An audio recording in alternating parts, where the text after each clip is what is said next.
listening to Inner Warmup. I'm your host, Taylor Lise Morrison, founder and author of Inner Workout, ICF certified coach, and fellow journeyer.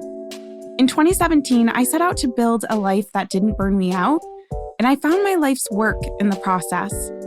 On Inner Warmup, we talk about how self-care and inner work show up in your relationships, your career, your schedule, and in the conversations you have with yourself. We get practical, we get nuanced, and we're not afraid to challenge wellness as usual. So take a deep breath and get curious. This is where your inner work begins. Today's guest is Kelsey Kates. As the global head of learning experiences at Google, Kelsey looks after the activation and delivery of over 15 facilitated programs within the global business organization for more than 20,000 Googlers. She also looks over all marketing and communication of their 150 plus facilitators. Kelsey's a marketer turned analyst, and now she's in the corporate learning and development space with a ton, and you'll hear this on the show, a ton of passion for reimagining great learning and education. She's not afraid to challenge the status quo, just like me, and believes deeply in changing the world through more impactful and delightful learning experiences that transform how we show up. In this episode, we talk about why play belongs in the workplace, the 5 types of play, and practical tips for creating a culture of play, no matter what your role or level is. There's something in this episode for everyone, so keep listening. Kelsey, thank you so much for joining us on the show today. Oh, Taylor, I'm literally having flashbacks to when we were facilitating flexing your ask muscle together, which was such a joy. It's always fun to get to facilitate with you, and that's kind of a perfect segue into why we're here together. But for you, we're actually kind of flipping the episode format on its head. So for most of the other people I interviewed this season, we would just talk a little bit about their work so people had a sense of who they were.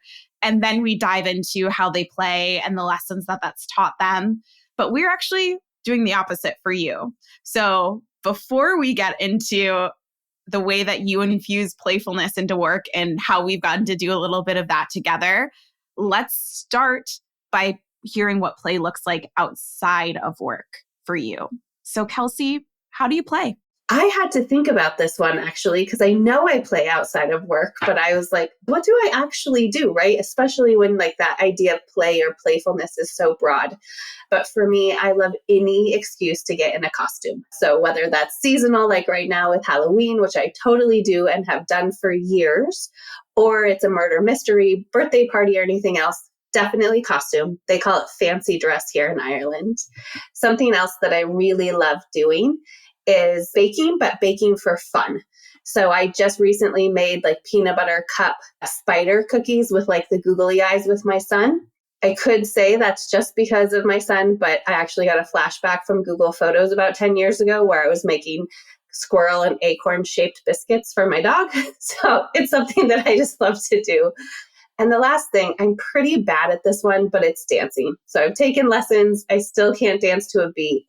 But you can find me when I'm really in a state of play, dancing in the kitchen or with my son and family or friends. Oh, I love all of those.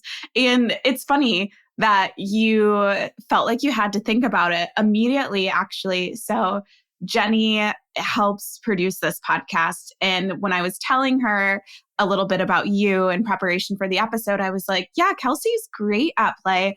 I remember one time meeting Kelsey and she told me how, this is me talking to Jenny, but since you're here, I'll say it directly to you, that I remember you telling me that you just had a group of other women and you would go jump in the ocean or the sea, which I don't think that's particularly fun to me, but you seemed like you were having fun with it. Oh, Taylor, so can I just say that I love that you brought that up?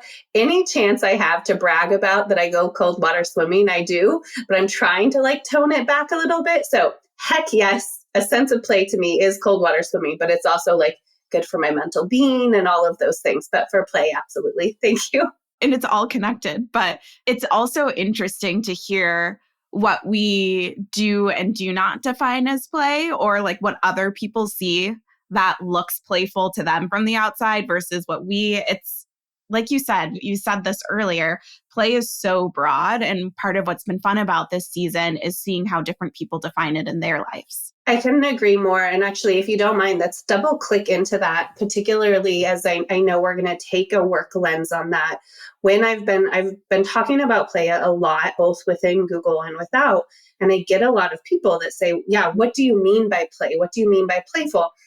And people automatically, you find that even if it's not a term they use or know, they have an association for what they do.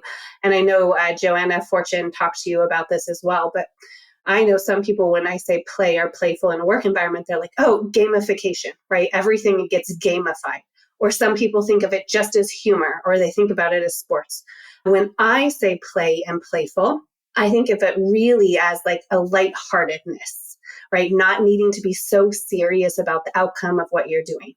And actually there's, this is not Kelsey saying this, but just in my research, there's actually 5 dimensions of play. So there's play that is humor, right? We know that side of play. There's play that is joy. So really just what warms you up and feels good and is nice and happy. That's one side of play. Physical. So that's a side, like that's the music or the dancing or perhaps sports. There's cognitive play. So that's more like the fantasy or the imagination of things that you're doing. And then there's social play, right? So those are jokes or interactions with others or things in that lens. And so as we think of play and playfulness, there's lots of dimensions to that. So if you're someone that's like in your mind, it holds that space. My encouragement to you will be think of it as just about not being so serious. That is a reminder I know so many people in the inner workout community need, myself included. I often talk about the people who seem to be drawn to the work of inner workout as people who are self-aware overachievers. We tend to know a lot about ourselves. We find a lot of joy in getting to know ourselves and developing and wanting to achieve, whether that's at work and in our personal lives. And the danger of that is getting really caught up in perfectionism, getting really caught up in doing things always as a means to an end, but never really reaching the end, always moving the goalpost.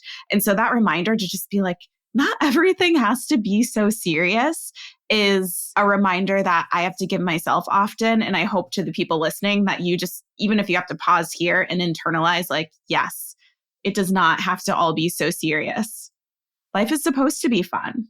Yes, totally. And just for the record, this is part of the reason I love this subject and why I'm studying it. Like, I need more of this in my life. And as I found that I get, like any good teacher, right? Like the more, if you love something and you teach it, like it's a learning for you too. Part of the reason I love this so much is because I need it. I say that all the time with self-care. Like people assume that I talk about it because I've got it down pat. And it's like, no. It's actually the opposite.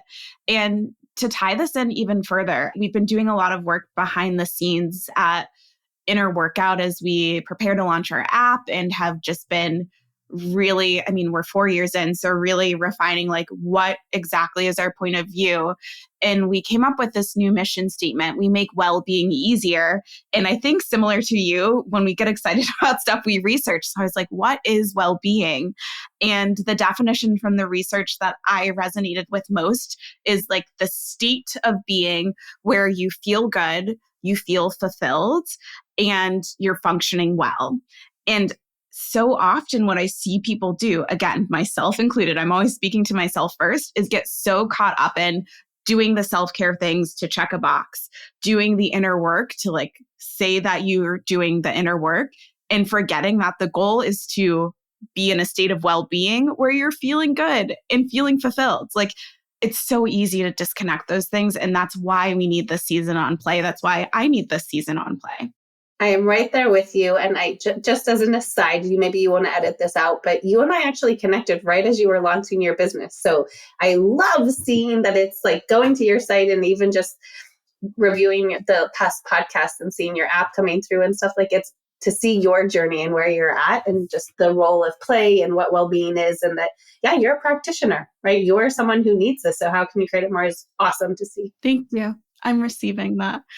So, how we got to know each other, Kelsey, and you alluded to this a little bit, that you talk a lot about play at work.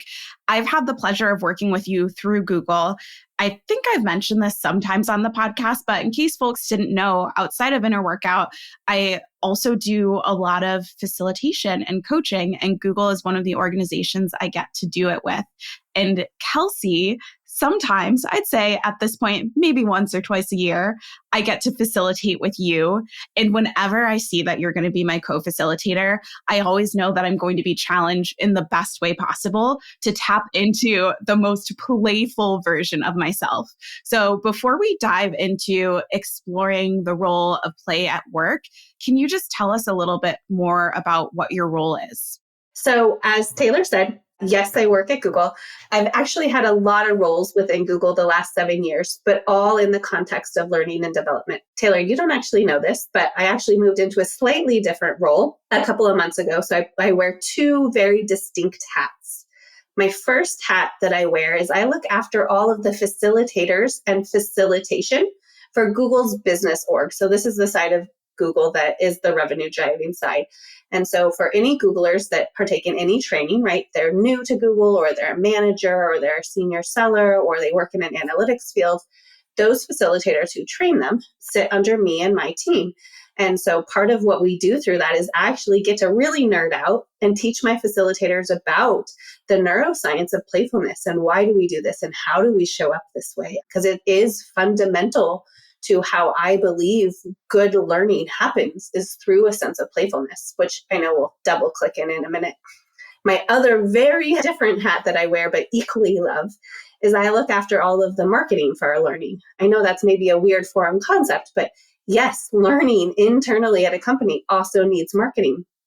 I don't know about you, or if you're someone who works at a corporate company, but you might get emails that say, hey, this is due in 2 weeks, please complete it, or this is past due, or this training starts tomorrow. And oh my goodness, it can be so dry and so boring. And yes, the training or workshop itself, but also just the communications around that. And just to bring the idea of playfulness into life, something we did recently, I can't take credit for this. I can only take credit for empowering my team to do this, is we rewrote the lyrics to Justin Timberlake's Take Sexy Back. And we said, bring practice back to Google. And we actually had our senior vice president dance to it.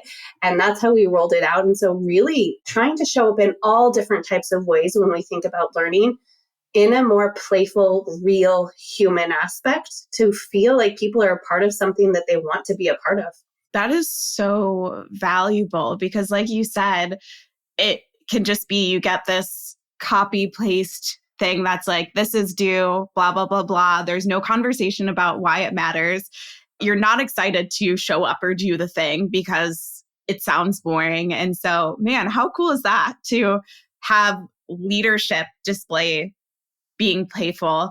And I'm sure that was something that was memorable that people are going to talk about, because where else are you going to see someone doing? It's a game changer. It really, really is, right? To talk about learning in a way that is fun and exciting and silly, but equally as, don't be fooled. For anyone that's on here that's like, oh, I'm going to tune out, playfulness is not serious. It's quite the opposite, actually. I think if you care about having great, meaningful results, you should care about playfulness. It's only going to help that work that you're doing, like in learning and in a work culture and environment. And so you've already spoken to this a little bit. You mentioned at the beginning that most people have an association with play. We say play and they think something. Very few people, probably with the exception of you and a few other people in the workplace, most people are thinking of play's the thing that happens when I shut my laptop at the end of the day. It's not really the thing that happens at work. So you mentioned just now that you think it's important to bring playfulness into work to make things memorable, to make the learning really stick. Are there any other reasons why it's important to infuse playfulness into the workplace? Yes. And this is my absolute favorite topic because it is so important. One of the things you said, which I think is really astute, but I want to build on that, is that we as adults think play happens after we get home. But I would argue we as adults are not, and this goes to your season of podcasts, we're not as naturally playful. There's something that happens with us when we age and we get older that we think we have to be serious, right? The adulting or growing up. When you talk about what that means, it's obligation and responsibility and seriousness, right? You don't associate adulting and being grown up as still being playful. I have an 11-year-old dog. Her name is Dylan. I love her dearly. And I take her for a walk every afternoon. And she still loves to play fetch, even though she's had some bum knees and can't work out very well. She doesn't look at me and say, "Hey, Mom, did you know I'm an old lady now? Like, can we please just go clean the dishes or do some more work?" Right? Like, she still wags her tail and wants to play. Adult humans are one of the only mammals on Earth where, as we get older, we stop playing. Like, that's actually not in our mammalian nature to do that. We send lots of signals, right? Whether you're a polar bear or a dog or some other mammalian creature, that we want to continue to play. It's actually so playfulness is linked to the evolution of our neurosystem mechanics that actually helps us move from fight or flight, pardon me, into that state of being calm and socially engaged. And so the same translates at work, right? To give an example to bring this home, and you're like, "Oh, she works at Google and she's talking to you about playfulness. She must have a really fun job and play all the time." No, I have to do super serious things. And I was sitting in a meeting around our technology, our learning and development technology. And if I'm honest, I would say that that team thinks or thought I was one of their difficult stakeholders. And they're trying to move forward some really big initiatives across Google, which is really huge, with competing interests and different things that they need to manage. And I was sitting there and I was like, just so we're clear, I think the timeline, you should have made way much more effort here. We don't have conflicting viewpoints as stakeholders. Doing this cross-functionally in a huge organization that's matrix is like really simple. Like, you have nothing else to do on your priority list. Like, of course you have done more work than that. And this is an example where I'm like, obviously and gently sarcastic to just change the tone of the conversation, right? Where I'm trying to make them feel safe. That's like, yeah, of course this isn't done. Like, this is complex and hard and there's tensions here. And that immediately changed the vibe in the room of like, oh, Kelsey's our difficult stakeholder who's probably frustrated that this isn't done yet, to like, oh, she gets us. Okay, great. We can keep moving on and we don't need to be as defensive, right? And so yes, when you hear people talk about play or playfulness at work, a lot of connotations go to creativity, which I fully am on board with and I believe in. But there's also just a base layer that if you can create and have that level of playfulness there, it will continue to enhance the psychological safety, which allows people to show up more authentically and less in a space of like defensiveness, right? I don't know about you. I still have to write emails that are scary for me to write, or where I have to give bad news, or someone that I know doesn't want to hear what I have to say. And it takes me forever, right? But if I have good rapport with that person, or I can be playful, that happens so much faster. There is a careful line, and Joanna Fortune talked a bit about this in her episode, with associating play too much with productivity, which I think is a good caution, right? You shouldn't play just to be productive. But I do want to stress, like, there is a side of it that's when you are in that state of play and in that state of safety, you can move more quickly because you don't have that same fear of rejection or judgment or needing to say everything right.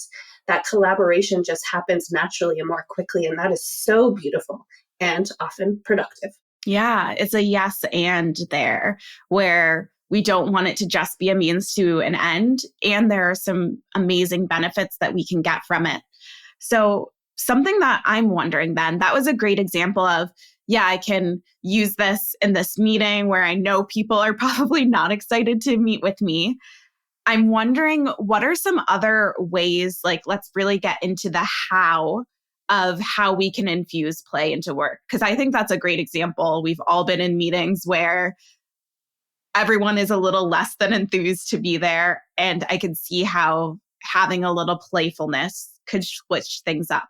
So you're listening. Maybe you're already playful. Awesome. Love it. Please keep doing it. And maybe share in the comments with Taylor things you're doing that we haven't talked about. If you're like, okay, I'm on board. I see how work could be more enjoyable. I see that there's benefit and purpose for being playful, but you're like, where do I start? There's a couple places that I encourage my teams to start with, and when I give more keynotes or other things on this that we play with. The first one is really actually supporting both safety and playfulness, and it might seem foundational or silly, but it has to do with your body language and your voice. Vocal prosody, that's your intonation, the level of curiosity, the pauses that you take. If you notice, like when I talk to you like that, or when I'm really engaged and I accentuate my words, it feels different than if I were to talk to you like this and not really accentuate my words, but pretend that I'm accentuating my words, right? So where can you just play with your vocal prosody and what you're doing? Where can you play with your eye contact and smiling? You're not seeing my hands here now because you're just listening to our voices, but Taylor can attest that my hands are all over the place. Maybe not over all the place, but I'm using them. So where can you just use your voice and your body language to show more emotion and diversity in how you're showing up? So that's the first one. The second one, and this can be trickier depending on your level of safety or what environments you're at work, but where can you take yourself not so seriously? This is beautiful because you're not only when you're doing this are you showing safety and playfulness, but you're also role modeling that it's a safe place for them to do that. So right now I just made a silly face on screen that's like kind of like I had apple cider vinegar, and I'm like, oh yeah, I'm so glad that this is just audio. Where can I laugh at myself and do that in a public setting that creates that level of playfulness that invites others? I think about that one a lot when I am facilitating, whether it's Google or elsewhere. And one of the things that I do facilitate outside of Google is unconscious bias. And I know that people are coming into that environment particularly.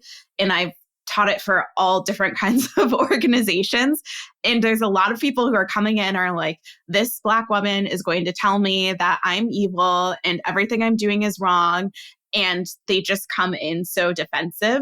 And so I think a lot about my intro and those first, I was going to say first 30 minutes, yes, but even those first 10 minutes or so. And where can I like get some jokes in? Where can I be a little self-deprecating even so people feel comfortable enough to open up?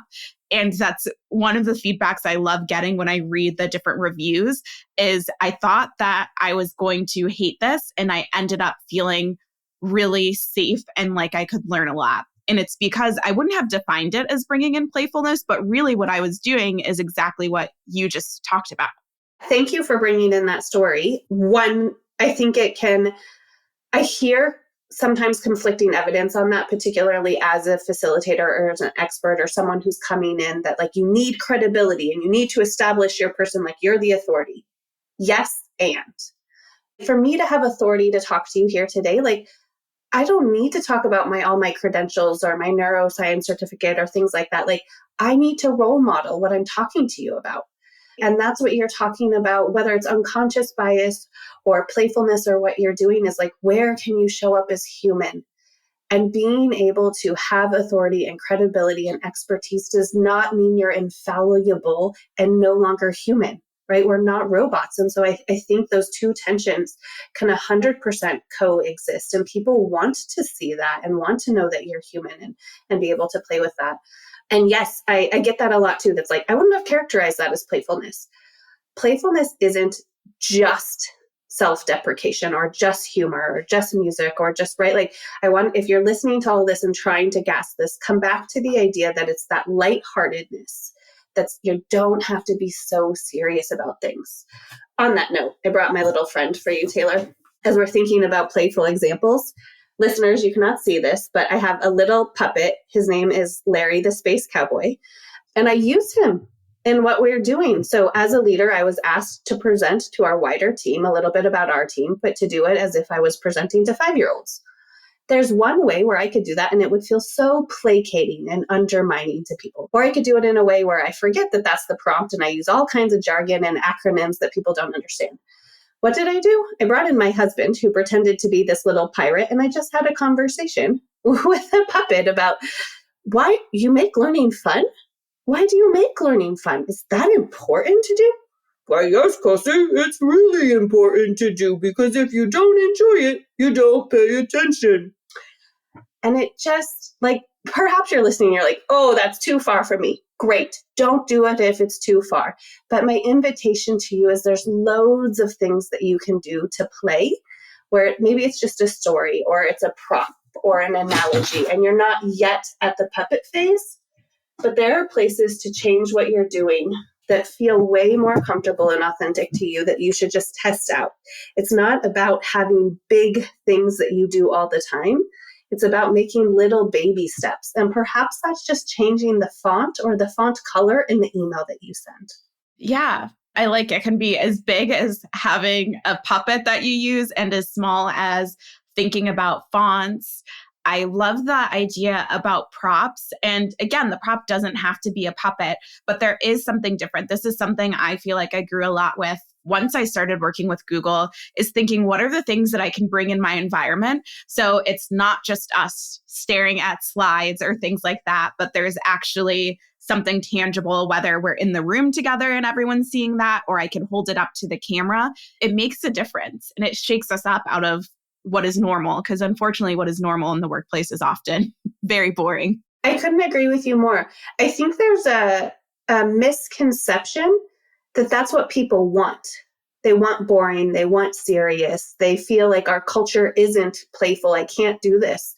If you feel like that's you, my invitation is to find little spots you can play and see if it's well received. Perhaps you're a coworker who's just a couple minutes late to every meeting that you're at. Like instead of saying like, hey, kind regards, Kelsey, or cheers, Kelsey, or thanks, Kelsey, when you're saying goodbye on your email, you could say, your friendly colleague who knows she could be 2 minutes earlier next time on your meeting, right? Like those are all little playful things, and see if it gets a response. One, like, do people respond differently to it? Do they acknowledge it? Do you see them showing up differently?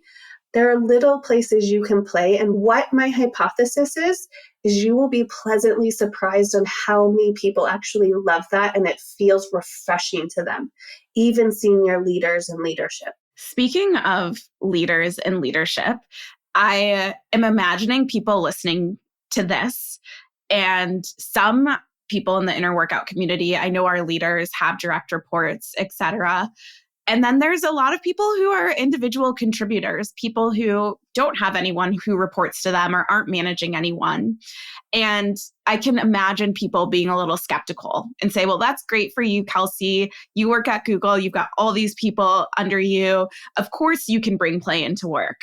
I wonder what play looks like for individual contributors, because when we just look at it at the surface level, it could seem like individual contributors have less influence on play at work.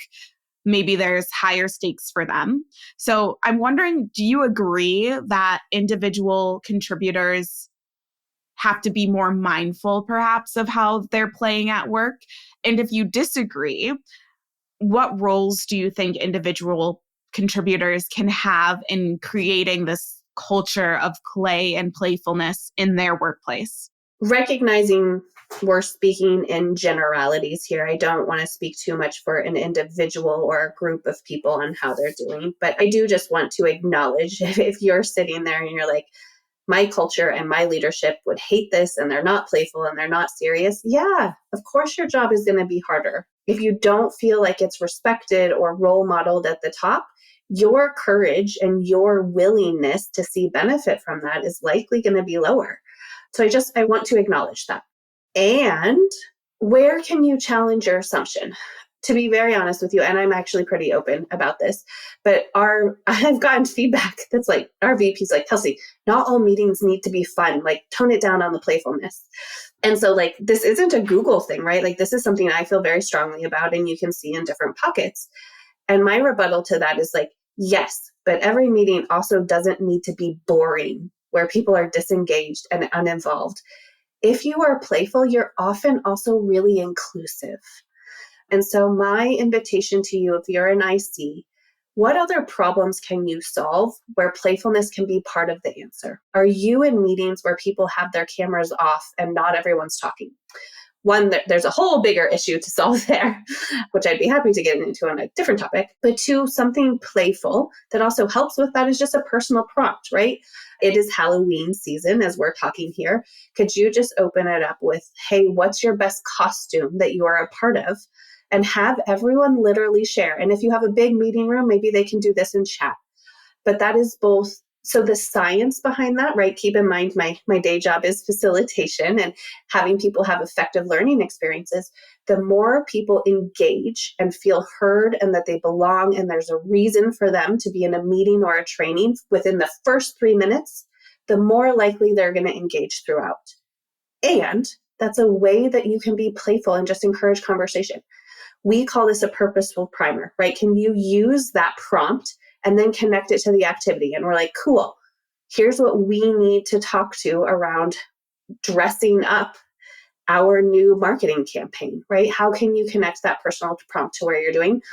Within your culture, if you're an IC and you're like, I work at a law firm or I work with, in law for enforcement where things feel serious, take playfulness in a way where it doesn't need to be at the sacrifice of the work, right? And that personal prompt is a good example of that. Sometimes we reply, like, can you reply with a GIF in an email that represents your sentiments? Can you use more human language? I mentioned I look after the marketing for learning and development. We just sent out a campaign to encourage failure and mistakes and just a culture of learning. And the first thing the email says is, don't worry, this isn't another email about a course you have to take. You can stop hovering over that trash can icon. And then we go into it. So my encouragement to you is like, think about when you are your best self, when you're with your friends or family and you are your most lighthearted. How do you show up? And how can you translate that into little ways as an IC and just test the water? Back to what we talked about, because I think you will find that there's genuine receptivity to it. It's not that people don't want it. It's that they're so unaware of how serious they are and that we as humans have stripped ourselves of that playfulness, but we need it. We crave it. I love this idea that there's always a way to be playful and we can test. Again, we don't have to go to the biggest extreme, but there are little things that you can do to bring more playfulness and bring more humanity to a situation. There's so many great gems that you have given us through this conversation. Before we close it out, I want to make sure that we close on a lighthearted note. So I'm really curious to hear, what is the most fun that you've had at work recently? This is juicy. I feel very fortunate that I've gotten to do more in-person things with the humans that I get to work with. And as I mentioned, I have a new team. We got together all together in person, and we're normally in a global capacity. So this is pretty rare. Another thing that happens with playfulness is people think like play is like going to happy hour or mini golf or work event. We did those. Did I have fun? Heck yes. But Taylor, I don't think that's really what you're asking me. So something that happened is as I was meeting with my new team for the first time, and we were together, they were like, Kelsey, we want your vision. We want to know where you stand. Like, tell us where the future is and your opinions. And I was like, okay, got it. I could have done that in such a boring way. Instead, what I did is I got an Abe Lincoln hat, I got a tie, I got a wig, I got on a soapbox. By the way, I have different generations. I had to explain what getting on your soapbox meant. So I got on the soapbox and I put on my Abe Lincoln hat and I said, 7 years ago. And I said, no, that's not right. And then I said, I have a dream. I do, but actually I have a vision. And then I read through my vision like in an animated way. And then from that, we went into an exercise as a team, right? And this was very fun, but also giving an example where it could easily have not been enjoyable or playful, where we figured out what is our purpose and our values and our norms. And literally we left the room into the bigger team organization shouting, norms, norms, norms, norms, norms, norms. There's that unusual level of excitement around establishing team norms, right? But it's because we set things up in a playful way that like they were so engaged in like what our norms were doing. And so one of the things I want to close on that I think rounds out our conversation nicely, Taylor, is playfulness is actually contagious. And so if you show up that way a little bit, humans have what we call perception ensemble. And so if you've ever heard the idea of mirror neurons, right, when you pick up on little things, people take that and they build that further. And so this was just a really fun moment where I was trying to show up in a playful way that was still effective, that really got the team contagious, where we ended up chanting norms, norms, norms. I love that as an example because, making team norms. Norms are not fun. Yeah, not necessarily the thing that you're like shouting about. Show up on time to meetings. No, not fun. Yeah. Thank you for that example and just for the way that you've talked about play at work and really modeled what it could look like. I am leaving this conversation feeling so much more energized and playful and inspired. So thank you, Kelsey. If people want to hear more about your insights on play and playfulness at work, how can they stay connected with you? Thank you for asking. And yes, this has been playful and enjoyable. So thank you. Right back at you.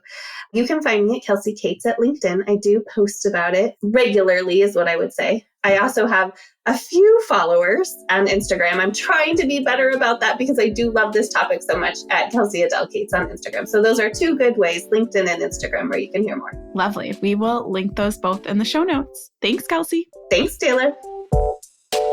Inner Warmup is a collaborative effort. It's hosted by me, Taylor Lise Morrison, produced by Jenny Kearns, and edited by Carolina Duque.